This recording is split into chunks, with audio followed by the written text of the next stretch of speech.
Good evening. How are you today? I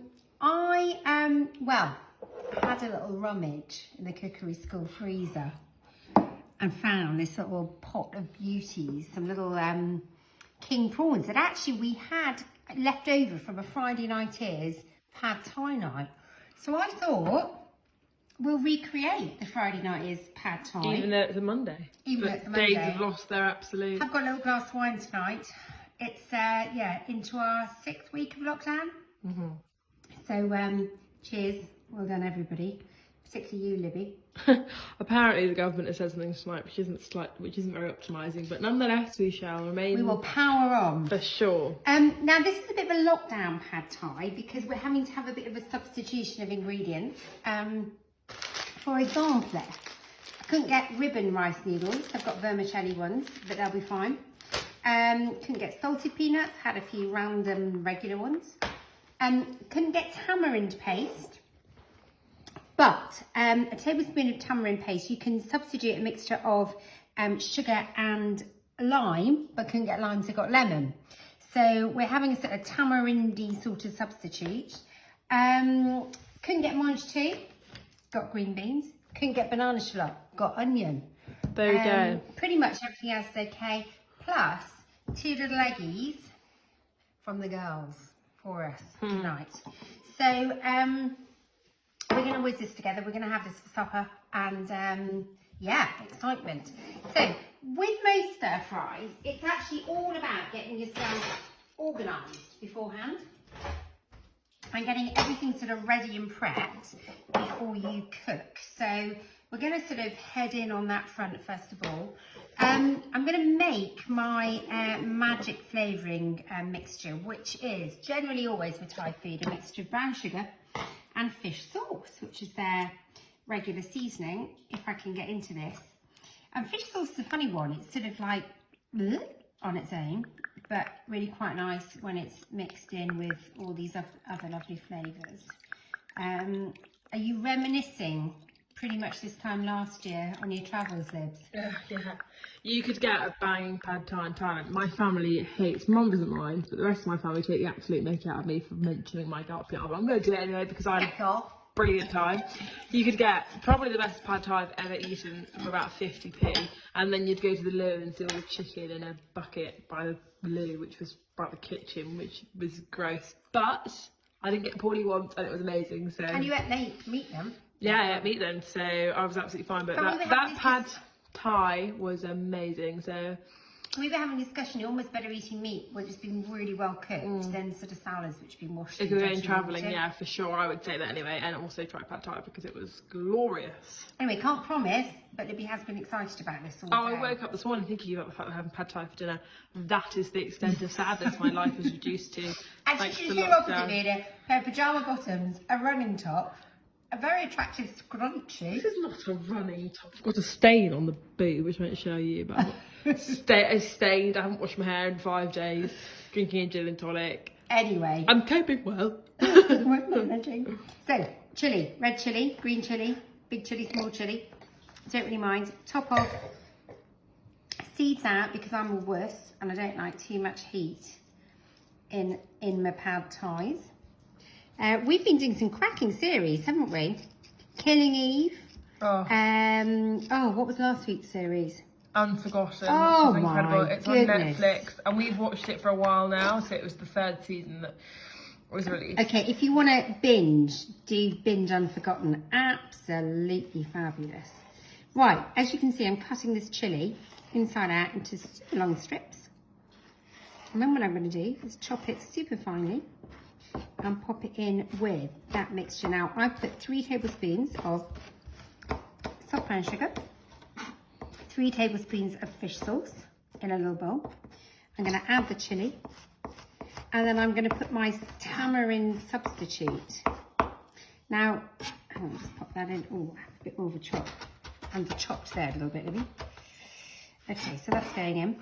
Now, tamarind substitute, a tablespoon of tamarind paste should be a tablespoon of sugar and a tablespoon of lime juice, about half lime.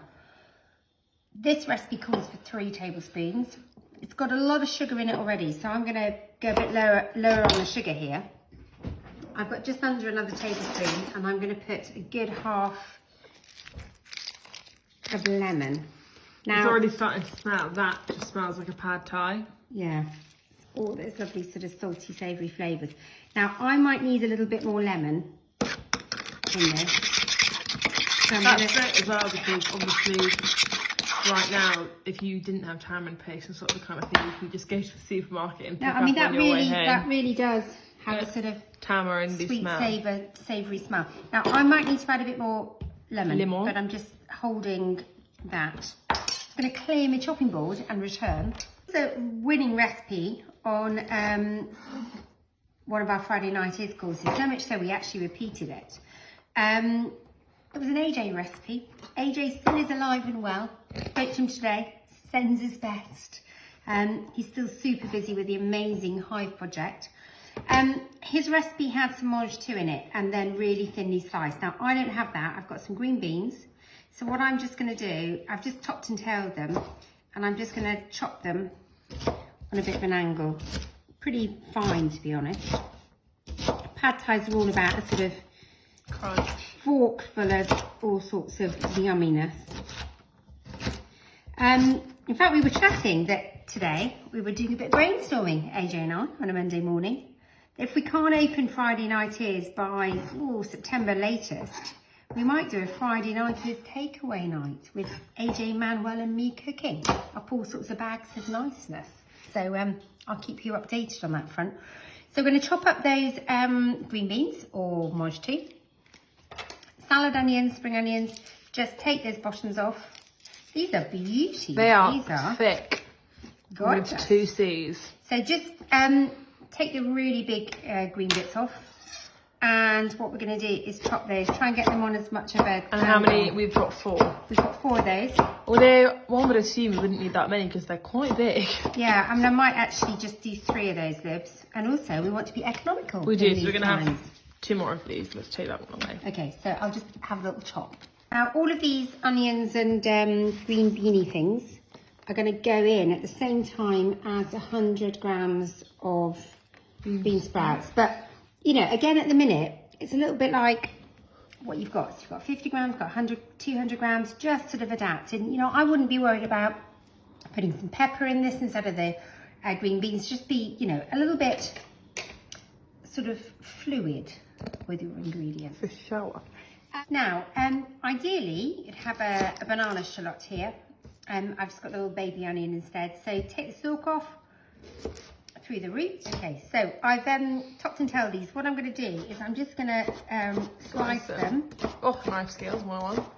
Not as good as AJ. Jamie Oliver's quaking in his boots. Hardly. Jamie's been quite busy. Jamie has. He got his child to do a video about how to cook a steak the other day.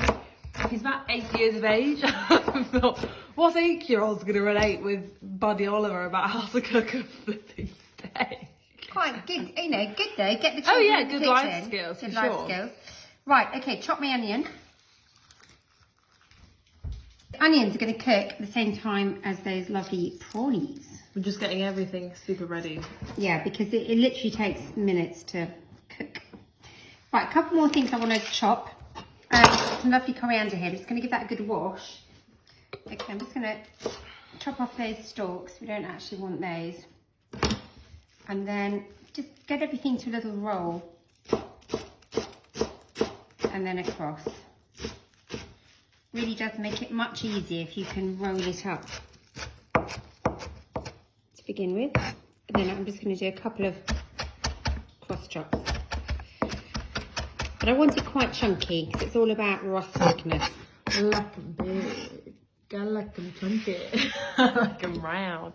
Anyone watch Madagascar? You'll get that reference. I love Madagascar. It's a cracker, I have to I think say. we're going on about another Disney one that I need to watch. Moana? Yeah, I haven't watched that one. Oh my goodness gracious me, it's very good. And I'm a massive child, so I loved it. Right, so I've got some peanuts. Again, ideally I would really have salted ones, but I haven't. So I want to cross chop these. These are going to potentially fly everywhere. No. So just heel of your hand, nice and firmly on the tip of that knife and chop, chop, chop. 250 grams of rice noodles here. Now, because these are the really thin vermicelli noodles, I'm literally just going to plunge them into some boiling water. Excuse me, leave them there for about 3 minutes, drain them, refresh them in cold water so they don't stick together, and they're good to go. Rice noodles, which you should have, I mean they're rice and ribbon noodles, they'll take a little bit longer and you will actually have to cook those, but always just follow the instructions on the packet and don't cook the wrappers with them. So we have got a bowl, pan of really nice hot water here, and I'm literally just going to plunge those in. If I can get that off. Mind you, I also suppose if you didn't have these, you could use egg noodles. Egg noodles would be good. It's all about the Thai flavours, to be honest. Oh, rice, if you're feeling rogue. Yeah, do a sort of stir-fry pad Thai, stir-fry rice pad Thai. So I'm just going to bend those in a little bit like you would spaghetti. And just give those 3 minutes just to soak up all that hot water. Be very careful you don't plunge your hand in. Preparation, we're just going to crack our eggs and whip them up. Now this is a Mufasa egg, because she's just started to lay. So it's a little baby egg. Oh, good old Moofs. And this one's a Nando egg, smallest chicken. Biggest eggs, and she was our first layer, wasn't she? Yeah, she's a little bit of a laying hybrid. The other ones are sort of almost, they're a bit like too posh to push chickens. Victoria Beckham. Look, she had four planned cesarean sessions. Well, I had 2. They were emergency. Yeah, you don't pay to go to Portland. Anyway, moving swiftly on, we're just going to whip those up, and you really don't want any streaks of the white or the yolk. So we're almost there. When you're stir frying, I think it's the key to it is getting everything lined up. So we've got a wok going, only just big enough this wok, but it'll be fine. Back to my noodles a minute, cook them for about 3 to 4 minutes, and then drain them and refresh them in cold water till they're really icy cold. That will stop them sticking together. If you were really doing that in advance, just put a bit of sesame oil through. So, good bit of oil in that pan. We want it super hot. Then we're going to do the prawns and the onions first.